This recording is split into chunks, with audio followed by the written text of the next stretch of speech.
আমাদের এখানে দুইটা জিনিস অনেক বেড়ে যাচ্ছে, একটা এফরাত, একটা তফরিত। এফরাত মানি আমাকে আপনি দিবেন আধা কেজি, ডেলে দিছেন 1.5 কেজি। কয় কেজি? 1.5 কেজি। মানে আমি হচ্ছি বক্তা, আপনি আমাকে মুফতি বলছেন, মুহাদ্দিস বলছেন, আন্তর্জাতিক বলছেন, আরো কি কি বলছেন, বলতে বলতে আধা কেজি ওজন ডেলে দিছেন 2.5 কেজি। আধা কেজি ওজনে যখন 2.5 কেজি দিবেন, এটার মাধ্যমে এফরাত হয়। এফরাত হলে দ্বীনের মধ্যে গুলুফ এবং বেদাত ঢুকে। কি ঢুকে? বেদাত। এফরাত মানি যার যতটুকুন প্রযোজ্য, যেখানে যতটুকুন জিনিস রাখা দরকার তার চেয়ে যখন বেশি রাখবেন তাহলে এফরাত হবে। এফরাত হলে বেদাত ঢুকবে, গুলুফ ঢুকবে। আলে বাইত রসুলের মহব্বত আমাদের ঈমান। তার মানে সেই কারণে আমি সাহাবায়ে কেরামের সমালোচনা করতে পারবো। আপনি যদি আলে বাইত রসুলের নাম দিয়ে সাহাবায়ে কেরামের সমালোচনা করেন তাহলে আপনি এফরাত করেছেন। এটার মাধ্যমে কি ঢুকলো? বেদাত ঢুকেছে, গুলু ঢুকেছে। এটার রিয়াকশন হয় তাফরিতের মাধ্যমে। তাফরিত কি? তাফরিত হচ্ছে আমার দরকার 1 কেজি, আপনি বানাই দিলেন আমার আধা কেজি। বুঝতে পেরেছেন? মানে উনি এই ওজনের লোক, আপনি ওনাকে নিচে নামায় আর আধা কেজি 10-12 কেজি নিচে নামাইছেন।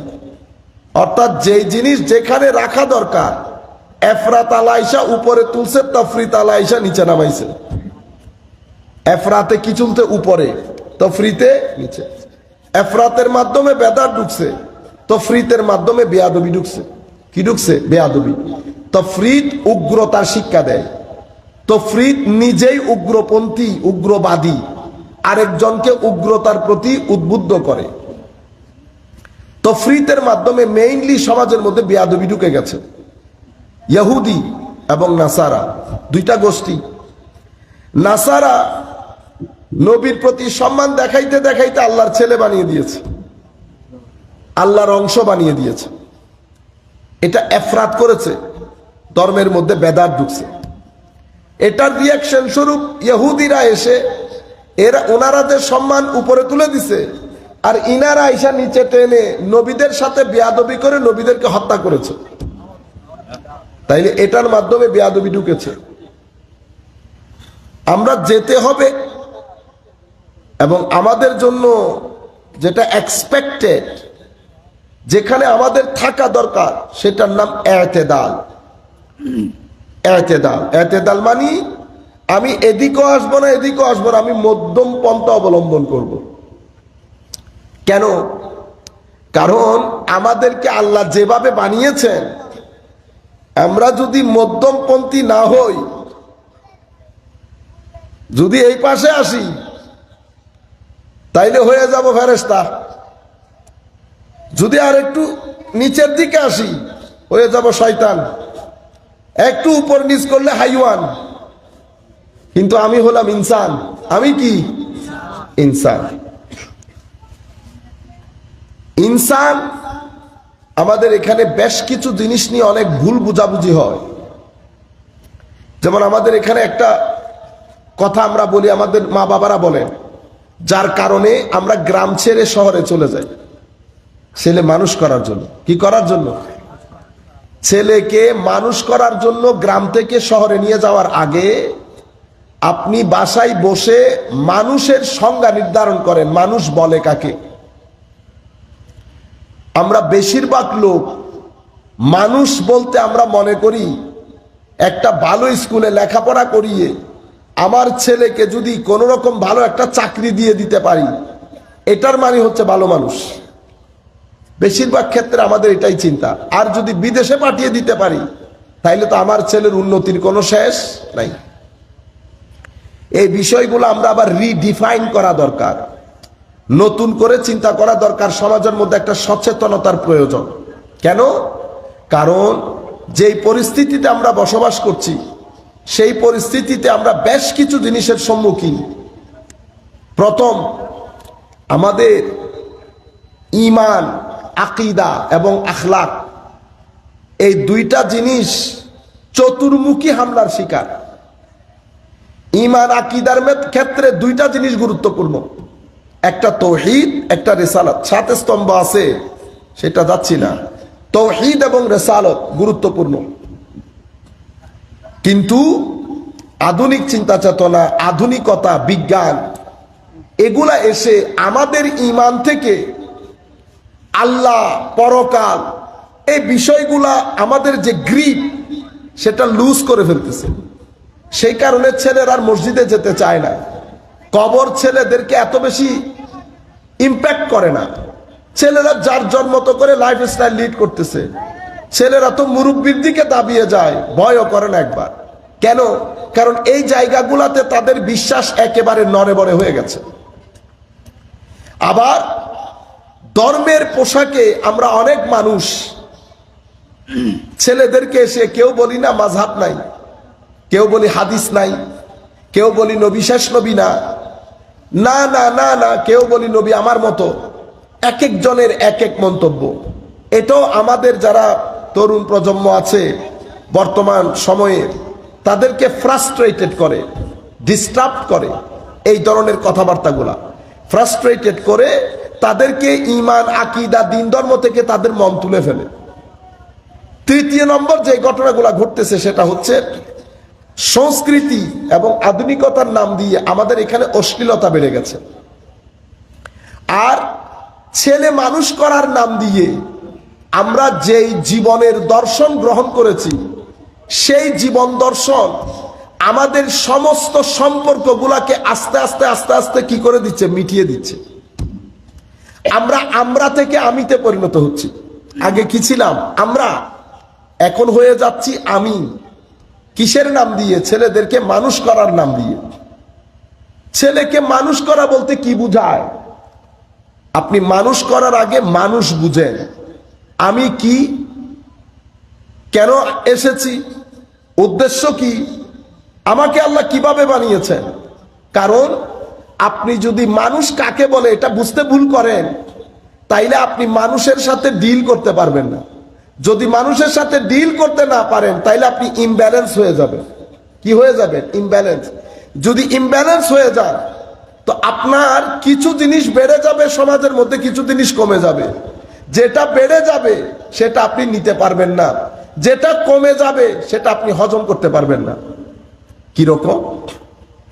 দেখেন, আল্লাহ রাব্বুল আলামিন আমাকে শুধু শরীর দিয়ে বানাই নাই।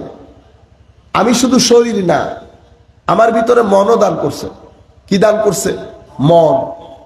কেন যেন আমরা এই জিনিসটাকে পুরা পৃথিবীর মধ্যে এটাকে ইগনোর করি, অ্যাভয়েড করি। বর্তমান সময়ে আমরা শুধু শরীর কেন্দ্রিক। আমরা যখন 15 বছরের ছিলাম, 12-15 বছরের, আমরা দেখতাম আমাদের মা বাবারা কিচেনের দরজা, রান্নাঘরের দরজা কখনো খুলে নাই যতক্ষণ কোরআনের তিলাওয়াত, নামাজ আমরা মসজিদ থেকে পড়ে আসি নাই। কেন? কারণ রুর খাদ্য দেওয়ার আগে ওনারা শরীরকে খাদ্য দেয় না। আগে কিসের খাদ্য দিছে? রুর খাদ্য। রুর খাদ্য দেওয়ার আগে শরীরের খাদ্য যদি দিয়ে দেন তো রু দুর্বল হবে।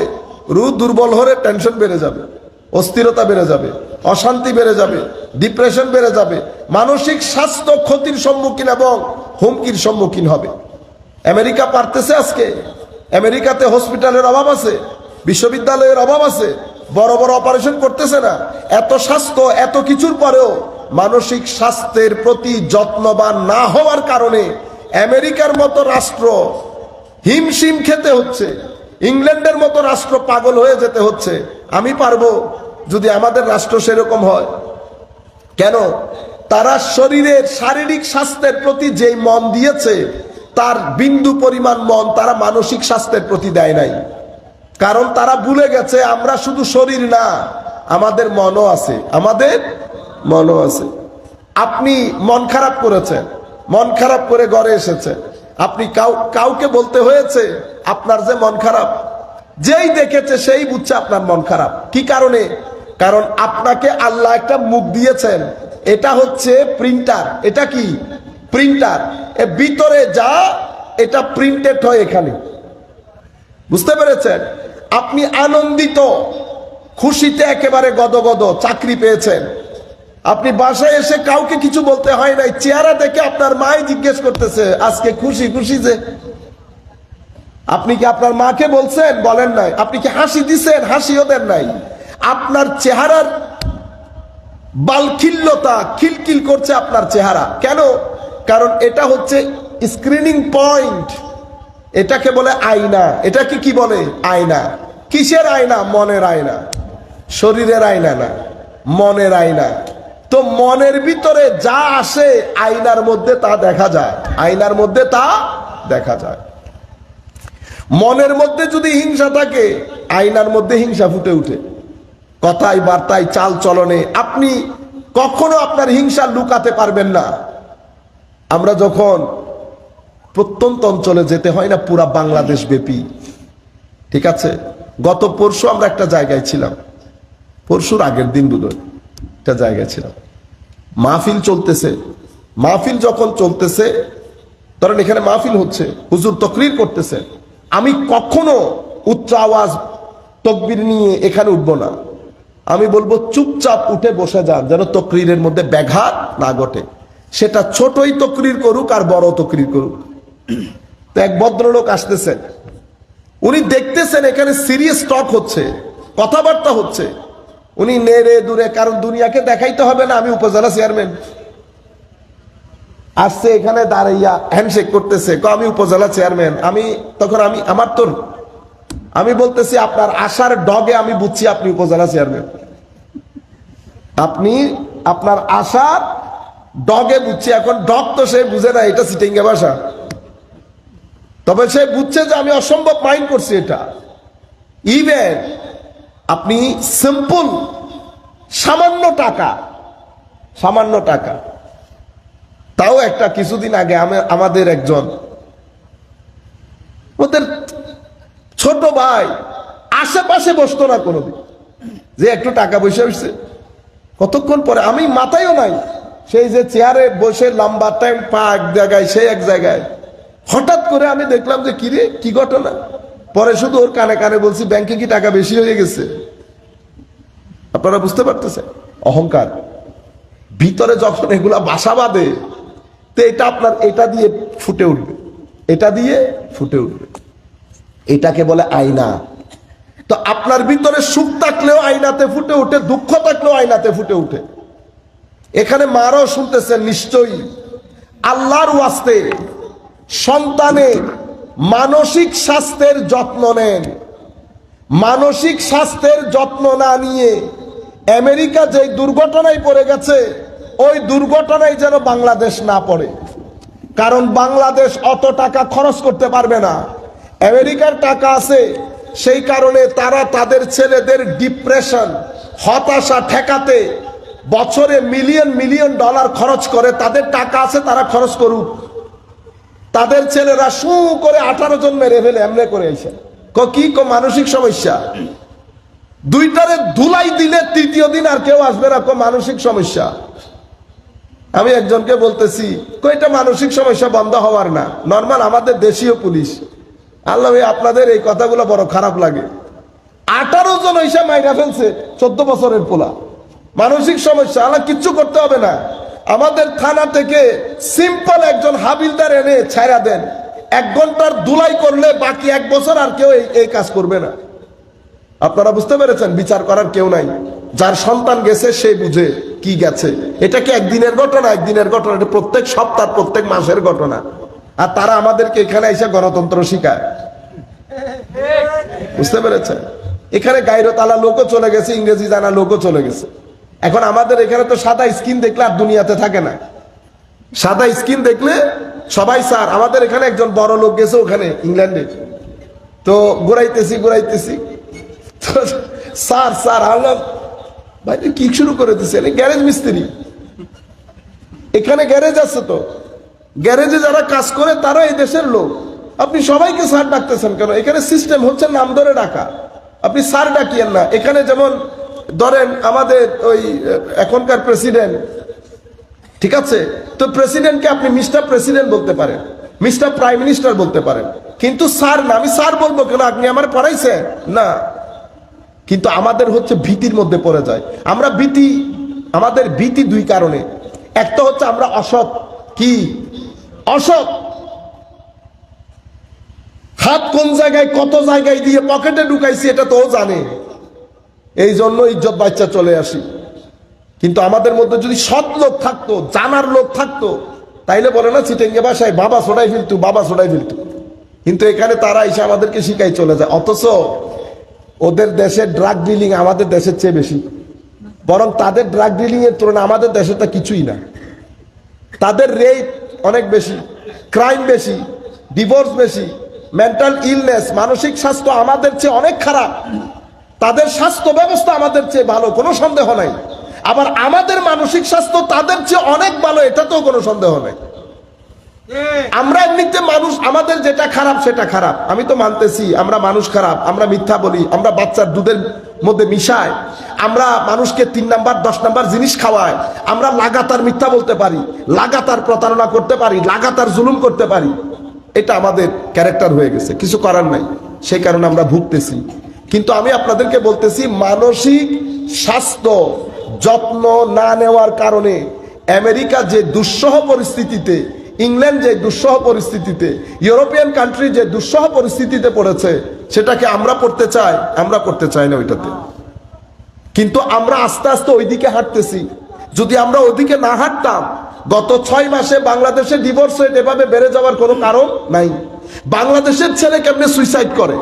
সুইসাইড করার কথা না। আপনি আমাদের দেশের হত্যাগুলা যদি এখন দেখেন, ছেলে বাবাকে এত টুকরা করার কথা ছিল, কেন করছে? কারণ আপনার মানসিক স্বাস্থ্য আস্তে আস্তে, আপনি ইমাম মেনে নিয়েছেন না, ইমাম বার্গার ছাড়া খাইতেছেন না, চিকেন ফ্রাই বাদে খাইতেছেন না, তাদের মতো করে চলতেছেন, কানের ভিতরে কি একটা ঢুকে এমনে এমনে করেন তাদের মতো করে। তো তাদের মতো যদি করেন, ওই তাদের মতো এটা ভোগ করতে হবে। বুঝতে পেরেছেন? আমরা ওই জায়গায় যেতে চাই না।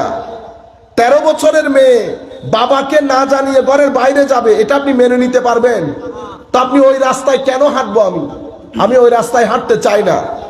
এখন ওই রাস্তায় হাঁটতে যদি না চাই, তো আমাকে কি করতে হবে? আমাকে আমার ধর্মের দিকে ফেরত আসতে হবে, আমার দ্বীনের দিকে ফেরত আসতে হবে। কেন? কারণ ধর্ম বাদে, রসুল বাদে, আল্লাহ বাদে, কোরআনের তিলাওয়াত বাদে, আল্লাহর জিকির বাদে, নামাজ বাদে, রোজা বাদে, মানুষকে টাকা পয়সা দ্বন্দ্ব দিয়ে সহযোগিতা বাদে, ভদ্রতা বাদ দিয়ে, নম্রতা বাদ দিয়ে, সহনশীলতা বাদ দিয়ে আপনি আপনার মনকে ঠিক রাখতে পারবেন না। মনকে ঠিক রাখতে পারবেন না। আপনি একেবারে টাকা আছে, পয়সা আছে, একটু পাওয়ারও আছে, ধরেন মানুষ একটা থাপ্পড় মারছেন, থাপ্পড় মেরে কি কাজ করছেন? বাসায় চলে গেছেন হুমকি দুমকি দিয়ে। আপনি মনে করছেন আপনি বহুত একেবারে ফাইন কাজ করে ফেলছেন, ঠিক না? আপনি কিচ্ছু করেন নাই। আপনি আপনার মানসিক স্বাস্থ্যের মাথার উপরে ইট দিয়ে বাড়ি মারছেন, ইট দিয়ে বাড়ি মারছেন। আপনি মানসিক স্বাস্থ্য ঠিক রাখতে পারতেন যদি ধৈর্য ধারণ করতেন। সে কারণে আমার আল্লাহ বলতে বলতে আপনাদেরকে শুধু ধৈর্য ধর, ধৈর্য ধর, ধৈর্য ধর এত উদ্বুদ্ধ করেছে কোরআন এবং হাদিসের মধ্যে। শেষ পর্যন্ত আমার আল্লাহ বলতেছে, ওরে বেটারে, ধৈর্য ধরলে আমি তোর সাথে থাকবো, ধৈর্য ধরলে আমি তোর সাথে থাকবো। কেন বলছেন আল্লাহ? কারণ ধৈর্যের মাধ্যমে মানসিক স্বাস্থ্য অসম্ভব ভালো থাকে এবং আমার আল্লাহ খুশি হন, রসুলও খুশি হন, কবরের জগৎ আলোকিত হয়। কিসের মাধ্যমে? ধৈর্যের মাধ্যমে। কিন্তু আপনি যদি রিঅ্যাক্ট করে ফেলেন, তো রিঅ্যাক্ট করলে কি হবে? আপনি যেই এনার্জি, নেগেটিভ এনার্জি যেটা ভিতরে ঢুকাইছেন, এটা আপনি যদি এটা নিয়ে অফিসে যান, আপনি অফিসের মধ্যে কতক্ষণ চা আনে যে তার লগে করবেন, কতক্ষণ বসের লগে করবেন, আর যদি বাসায় আসেন তাহলে তো খবর আছে ছেলে মেয়ে। এই যে আপনি রাগটা কন্ট্রোল করতে পারতেছেন না, কেন? কারণ আপনি ওখানে রিঅ্যাকশন করে ফেলছেন। রিঅ্যাকশনের আসরটা, প্রভাবটা পুরা দিন বয়ে বেড়াইতেছে। হায় হায়, ধর্ম এই কারণে বলছে, ইয়া আইয়ুহাল্লাযীনা আমানুসবিরু ওয়া সাবিরু, ধৈর্য ধারণ করতে বলেছে। ধৈর্য ধারণের মধ্যে পুরুষের পৌরুষত্ব ফুটে উঠে ধৈর্য ধারণের মাধ্যমে। কিন্তু আমাদের এখানে এসে গ্রামার উল্টে গেছে। আমাদের এখানে হচ্ছে কয়, যতক্ষণ হইতে ওরে ততক্ষণ পর্যন্ত আর অন্তর্নিধে শান্তি নেই। আপনার অন্তরে না, শয়তানের অন্তরে শান্তি নাই, আপনারা শয়তানে কনভিন্স করে রয়েছে। বুঝতে পেরেছেন? সেই কারণে এই জায়গাগুলাতে আমাদের মারও যেহেতু শুনছেন, আসেন মানুষ কি, আপনি যে মানুষ বানাইতে গেছেন, আপনি তাকে মানুষ বানান নাই, আপনি তাকে তার শরীরকে কিভাবে যত্ন নিবে সেটা শিখিয়েছেন, তার মনের যত্ন শিখান নাই। কিভাবে? মনে রাখবেন, আমি মানুষ, আল্লাহ আমার মতো করে আরো অনেককে বানিয়েছেন। এখানে ফেরেশতা বানান নাই, বানিয়েছেন কি দিয়ে? নূর দিয়ে। ওখানে কোনো খারাপ কিছু নাই, খাইরি খায়ের, মঙ্গলই মঙ্গল। শয়তান বানিয়েছেন, জিন বানিয়েছেন আগুন দিয়ে। শয়তান, এখন শয়তানও আগুনের, আমার ভিতরে আল্লাহ আগুন দান করছেন। তো আগুন না দিলে, এই যে আমি দেখাইতেছি আগুন, এটা আসছে কোত্থেকে? শয়তান আগুনের, ফেরেশতা নূরের, জীবজন্তু সব পানির, আমি মাটির। কিন্তু আমি শুধু মাটির না, আমার খামিরের ভিতরে আল্লাহ সবকিছু ডালছে। আমার খামির যখন তৈরি করতেছেন, সেখানে পানি লাগছে, মাটি লাগছে, হাওয়া লাগছে, আগুন লাগছে, অতঃপর সেখানে আল্লাহ রাব্বুল আলামিন নূর দান করেছেন।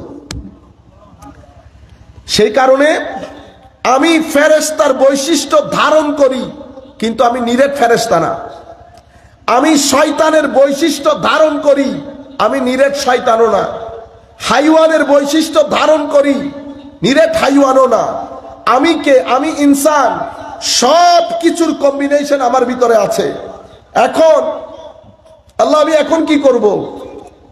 আমার আল্লাহ কি করলেন? হেদায়েতের জন্য কোরআন দিয়েছেন, কোরআনের জন্য তরবিয়ত দিয়েছেন, প্র্যাকটিক্যাল নমুনা।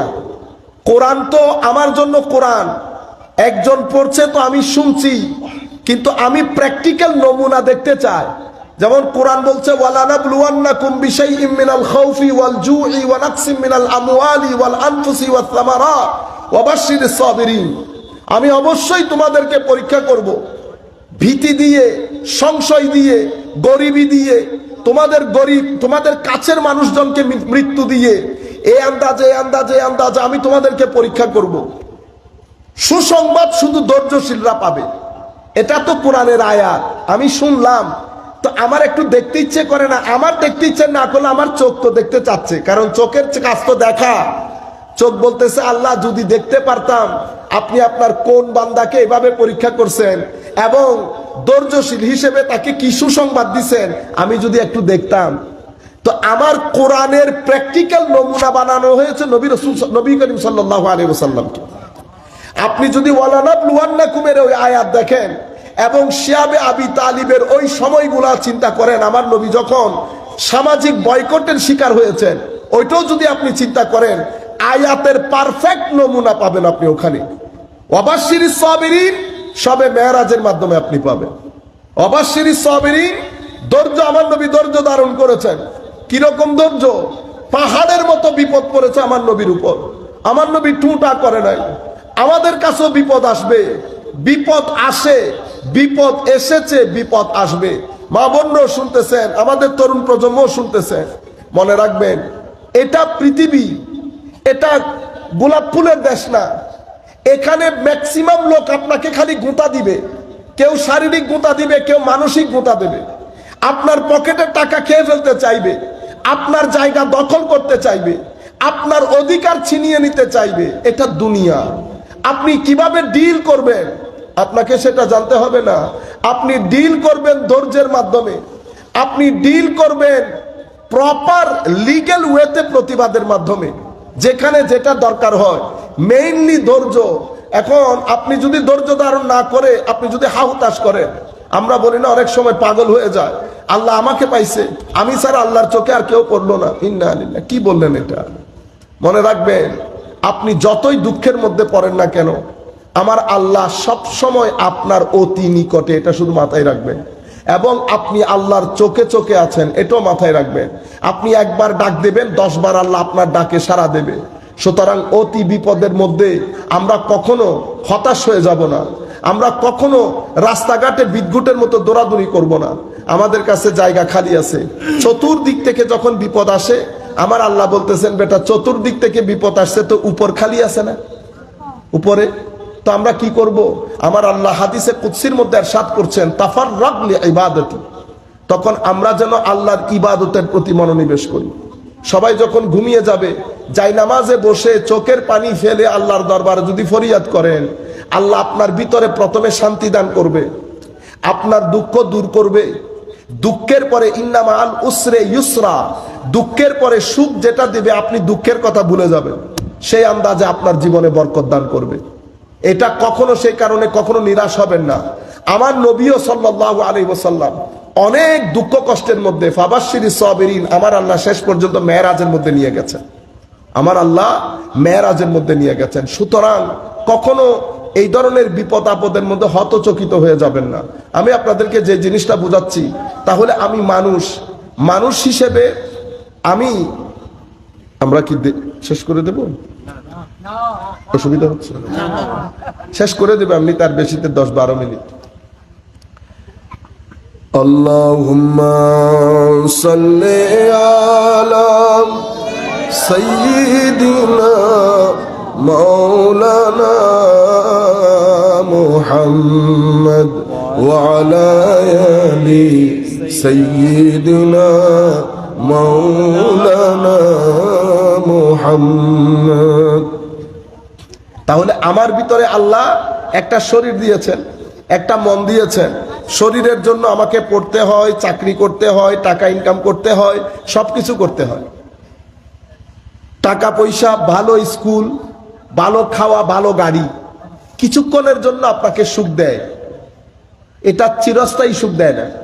এক সপ্তাহ পর আপনি সব ভুলে যাবেন। মার্সিডিস মার্সিডিস মার্সিডিস দেয় আপনারে, মার্সিডিস বেশিতে 1 মাস আপনার মনে থাকবে, তারপর আপনি মনে করবেন দূর রিক্সা আরো অনেক ভালো। এটা মানুষের নিয়ম। আপনি যখন জায়গা পেয়ে যাবেন, অক্সফোর্ড অক্সফোর্ড অক্সফোর্ড অক্সফোর্ডে পড়ে চলে আসছে, ছেলে ভুলেও গেছে সে যে অক্সফোর্ডে পড়ছে। মনে রাখবেন, টাকা বলেন, পয়সা বলেন, চাকরি বলেন, খাওয়া দাওয়া বলেন, গাড়ি বাড়ি বলেন, এগুলো আপনাকে শান্তি দেয়, তবে নির্দিষ্ট সময়ের জন্য, 1 সপ্তাহ 2 সপ্তাহ 1 মাস, এরপরে বেনিশ, এরপরে বেনিশ। এগুলো কোনোটার মধ্যে আপনি শান্তি পাবেন না। কেন? কারণ শান্তির জায়গা মন। মনের শান্তি, মনের খাদ্য আলাদা, মনের শান্তিও আলাদা। মনের শান্তি কোথায়? মনের শান্তি যদি আপনি চান, এই কয়েকটা কাজ আপনাকে করতে হবে। মনের শান্তি আল্লাহর জিকিরের মধ্যে, নামাজের মধ্যে, কোরআনের তিলাওয়াতের মধ্যে, আউলিয়া ইকরামের জিয়ারতের মধ্যে, খানেকায় বিশুদ্ধবারে বসে জিকির করার মধ্যে, আল্লাহর ওলিদের জীবন কাহিনী পড়ার মধ্যে, আমার নবীর সিরতের কিতাব পড়ার মধ্যে, মাহফিলে বসার মধ্যে, মানুষকে সহযোগিতা করার মধ্যে। আপনি একজনের টাকা দরকার, তারে 50টা টাকা দিলেন, এটার মধ্যে আপনার মন কি পায়? খাদ্য পায়। গরিব আত্মীয় স্বজনকে দেখভালের মধ্যে। এখন আপনি মানুষ করার নাম দিয়ে আত্মীয় স্বজন থেকে আলাদা করে ফেলছেন। আপনি লেখাপড়া ঠিকই করছেন, মন তার খাদ্য পায় নাই, মন তার খাদ্য পায় নাই। শরীর শক্তিশালী হয়েছে, মন দুর্বল হয়ে গেছে। আপনি ইমব্যালেন্স করে ফেলেছেন। যেই ইমব্যালেন্স করেছে, মন এবং শরীর দুইটা যদি ব্যালেন্স করতে না পারেন, তা আপনি টেনশন মুক্ত রাখতে পারবেন না আপনার ছেলেকে, ডিপ্রেশন মুক্ত রাখতে পারবেন না আপনার ছেলেকে। সে আত্মীয় স্বজনের কাছে যাবে না, সে এক ধরনের একটা জীবন যাপন করবে এবং তার ভবিষ্যৎ অনেক খতরনাক হয়ে যাবে, করোনার চেয়েও ভয়াবহ।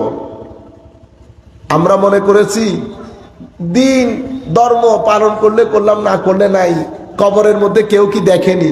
আমি আপনাকে এতক্ষণ পর্যন্ত যে কথা বলতেছি, একটা কথা কবরের বলি নাই, দুনিয়ার বলতেছি। আপনি আমার নবীর দিন বাদ দিয়ে আপনি দুনিয়ার মধ্যে যদি শান্তি পাইতেন, তো আমেরিকাওয়ালারা শান্তি কিনে, পৃথিবীর থেকে শান্তি কিনে আমেরিকাওয়ালারা ওখানে স্টকের মধ্যে রেখে দিত। কিন্তু শান্তি নাই। শান্তির খোঁজে এখানে আসে, শান্তির খোঁজে পৃথিবীতে ঘোরে। সম্মানিত উপস্থিতি, শান্তির মূল জায়গা তৌহিদ। শান্তির মূল জায়গা কি? তাওহীদ। তাওহীদ হচ্ছে আমাদের ঈমানের প্রাণ, আমাদের ঈমানের মূল, আমাদের ঈমানের শিকড় হচ্ছে তাওহীদ। তাওহীদের চাবি হচ্ছে রিসালাত।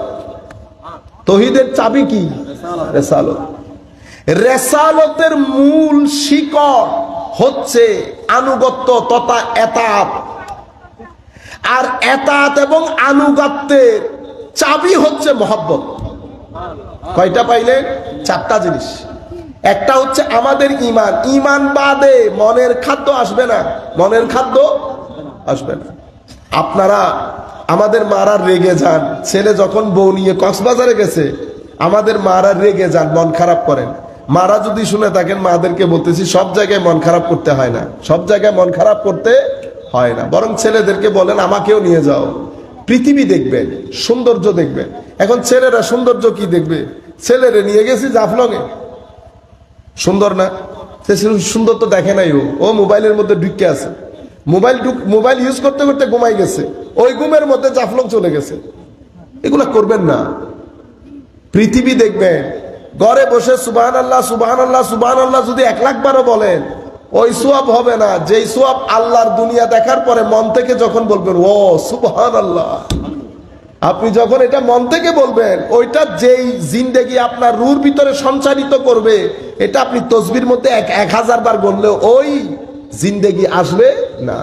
তাইলে ঈমানের প্রাণ হচ্ছে তৌহিদ, তৌহিদের চাবি হচ্ছে রেসালত, রেসালতের মূল প্রাণ হচ্ছে এতাত, আনুগত্য, আনুগত্যের চাবি হচ্ছে মহব্বত। তাইলে টোটাল কয়টা পাইলাম? একটা ঈমান, একটা তৌহিদ, একটা রেসালত, একটা এতাত, একটা মহব্বত।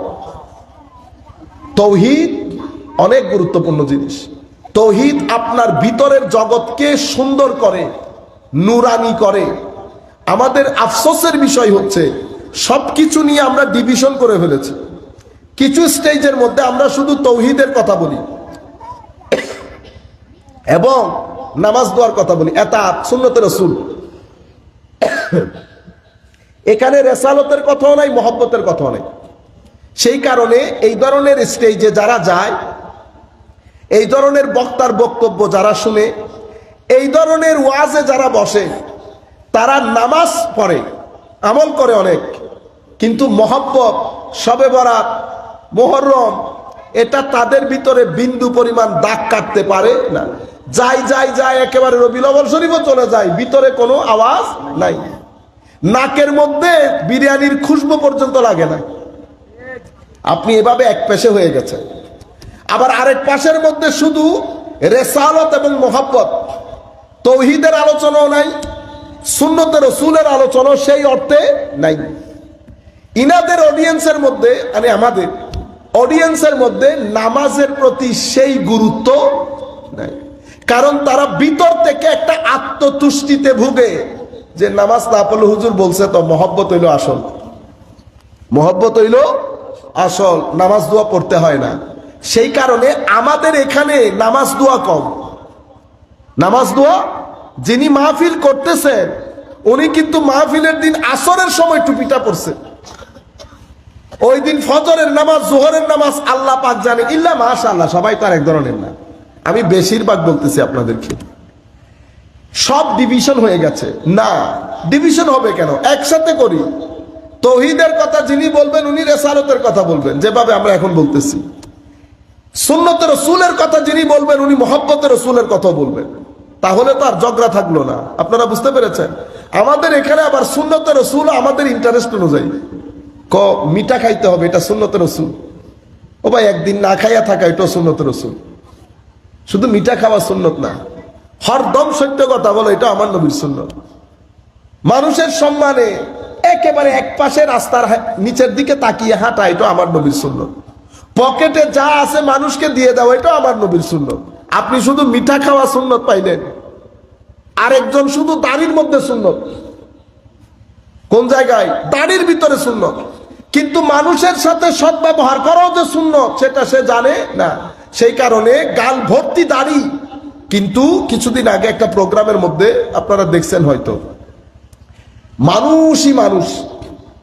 তো সেখানে আমাদের অনেক বড় অফিসার, উনি আমাকে দেখে একটা ছবি তুলতে চেয়েছেন আর কি। আমার কাকা পিছনে বসা, কাকার এক মুখ দাড়ি, কাকা 2 মিনিটে উঠে পারে নাই, তার উপর থেকে তুললে একটা আসার মারে। ইন্না লিল্লাহ। এটাকে অভদ্রতা বলে। কি বলে? অভদ্রতা। অহংকারের কারণে অভদ্রতা। আর আমার আল্লাহ অহংকারীকে ভালোবাসেন না। তাহলে আপনার এটার সাথে ওইটা যায় নাই, কারণ আপনি সুন্নত বুঝতে ভুল করেছেন। সুন্নত বুঝতে ভুল করেছেন। আমাদের এখানে সব আলাদা আলাদা, যার সাথে যেটা চাই সেটাকে সুন্নত বলে চালিয়ে দেয়। সুন্নত একটা কম্প্রিহেন্সিভ জিনিস। একটা মানুষকে প্রকাশ্যে অপ্রকাশ্যে ভিতরে বাহিরে সুন্দর লাগার জন্য যত গুণ আছে সব আমার নবীর সুন্নত, সব আমার নবীর সুন্নত। তাহলে তৌহিদ অতীব গুরুত্বপূর্ণ জিনিস।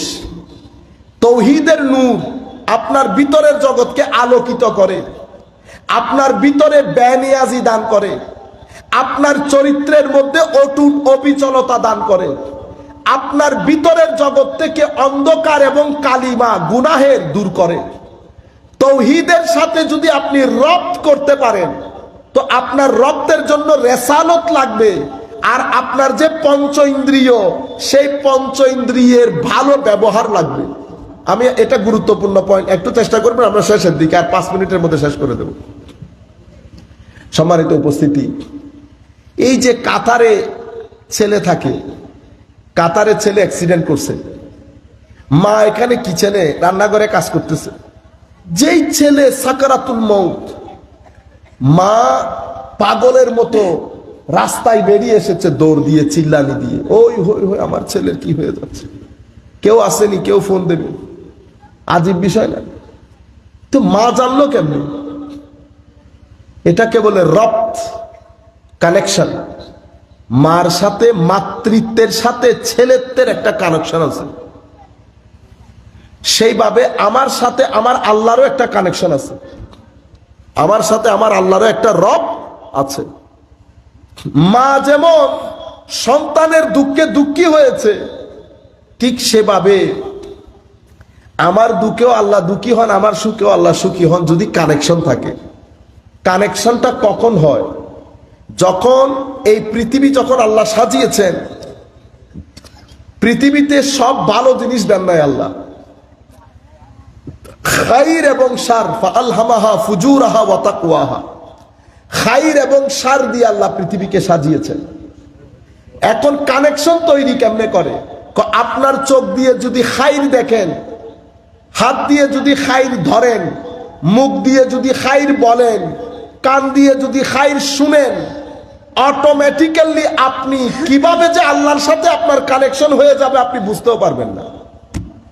আমাদের কানেকশন হয় না কেন? কারণ আমরা 2 মিনিট খাইর দেখি, 2 মিনিট সার দেখি, আর কেউ একেবারে সারের ভিতরে থাকে। ওয়ালি কাদেরকে বলে? যারা তাদের পঞ্চ ইন্দ্রিয় এবং ভিতর সবকিছু দিয়ে শুধু খাইরের দিকে তাকিয়ে থাকে, শুনে বলে, তাদেরকে আল্লাহর ওয়ালি বলে। তারা এটার মাধ্যমে কানেকশন তৈরি করে। কানেকশন তৈরি করার পরে এই যে ভালো জিনিস দেখতেছে, আপনি যা দেখবেন সেটা যদি ভালো হয়, এটা আপনার ভিতরের জগৎকে এফেক্ট করবে, ইম্প্যাক্ট করবে। যা শুনবেন, কোরআনের আয়াত শুনেছেন, ভিতরে নূর গেছে। গান শুনে শুনে পুরো জিন্দেগি অতিবাহিত করেছেন দিন, ভিতরে অন্ধকার গেছে। চোখ দিয়ে মা বাবা দেখেছেন, কাবা দেখেছেন, সৌন্দর্য দেখেছেন, নূর গেছে। চোখ দিয়ে অন্য কিছুকে দেখেছেন, অন্ধকার গেছে। এখন সিদ্ধান্ত আপনার, ভিতরের জগতে কি অন্ধকার রাখবেন না আলো রাখবেন? আমরা বেশিরভাগ সময় অন্ধকার রাখি। আল্লাহর ওয়ালিদেরকে বলি এই কারণে বলা হয়, তারা আলো দিয়ে সিনাকে ভরপুর করে, তারা সোর্স অফ এনার্জি হয়ে যায়, শুধু নূর না, নূরের মার্কাজ হয়ে যায়। সেই কারণে তারা দুনিয়া থেকে চলে যাওয়ার পরেও তারা দুনিয়া থেকে চলে যায়, এনার্জির কোনো বিনাশ নাই, এনার্জির কোনো মৃত্যু নাই। আপনি তার রোজা, তার কবরে, মাজারে দাঁড়ালেই তার এনার্জি আপনার ভিতরকে এফেক্ট করবে, ইম্প্যাক্ট করবে, সেটা যত হাজার বছর পরে হোক, কারণ এনার্জির কোনো মৃত্যু নাই। তো আমার সাথেও আমার আল্লাহর একটা রব তৈরি হতো। রব তৈরির একমাত্র উপায় পঞ্চ ইন্দ্রিয়কে পজিটিভ কাজে ব্যবহার করে নেগেটিভ কাজ থেকে দূরে রাখা। যখনই কোনো নেগেটিভ কাজ হবে, আমি তওবার মাধ্যমে আল্লাহর দরবারে সারেন্ডার করা। যখন তওবা অতঃপর তওবা অতঃপর তওবা আসতে থাকবে, আপনার ভিতরের পজিটিভ এনার্জি বাড়তে থাকবে, নূর বাড়তে থাকবে। যেই নূর বাড়বে, আপনার ভিতর থেকে হতাশা দূরীভূত হয়ে রূর মধ্যে জিন্দেগির সঞ্চার হবে, আপনি মানুষ হবেন, আপনি মানুষ হবেন।